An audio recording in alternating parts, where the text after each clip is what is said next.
IPL নাকি বাংলাদেশ জাতীয় দল? মুস্তাফিজুর রহমান আসলে কোথায় খেলবেন বা তিনি কোন জায়গাটিকে বেছে নিতে চান? বিকেল থেকে এমন একটি প্রশ্ন আসলে সবার মনের মধ্যে জাগছে। সবাই কৌতূহলী হয়ে উঠেছেন যে মুস্তাফিজকে আইপিএল খেলবেন নাকি আরব আমিরাতের বিপক্ষে যে সিরিজ আছে সেখানটায় অংশ নেবেন। দিল্লি ক্যাপিটালস অফিসিয়ালি তারা জানিয়েছে ফেসবুক পোস্টের মাধ্যমে যে মুস্তাফিজকে তারা আইপিএল এর বাকি অংশের জন্য অস্ট্রেলিয়ান একজন খেলোয়াড়ের পরিবর্তে 6 কোটি রুপিতে মুস্তাফিজকে তারা নিয়েছে এবং আজকে রাতেই আবার মুস্তাফিজের দুবাইতে যাওয়ার কথা। 2 ম্যাচের সিরিজ যেখানে দুবাইয়ের সঙ্গে খেলবে তারা, আরব আমিরাতের সঙ্গে খেলবে 17 ও 19 তারিখে এবং আইপিএল শুরু হচ্ছে 17 তারিখে। 17 তারিখে আবার দিল্লির ম্যাচ রয়েছে। তো সবকিছু মিলিয়ে বোর্ড থেকে জানা গেছে যেটা যে মুস্তাফিজ আসলে এনওসির জন্য আবেদন করেননি, বোর্ড এই বিষয়টায় অবগত নন। তো এমন আসলে খবরগুলো আসার পর আমি দেখছিলাম যে বিভিন্ন জন আসলে কমেন্টসের মাধ্যমে জানতে চাচ্ছিলেন যে আসলে কি হবে, মূলত ব্যাপারটা আসলে কোথায় যাচ্ছে।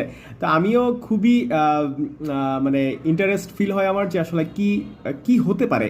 তো আমি বিভিন্ন গণমাধ্যমে আসলে নিউজগুলো পড়ে কিংবা বিভিন্নভাবে আসলে জানতে পারলাম যেটা যে মুস্তাফিজ তো আজকে যেহেতু যাচ্ছেন, তিনি ফেসবুকে পোস্টও দিয়েছেন যে তিনি দুবাইতে যাচ্ছেন খেলার জন্য, দোয়া চেয়েছেন।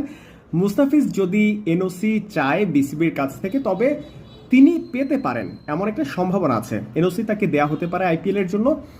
কথা হচ্ছে যে তাহলে কখন যাবেন?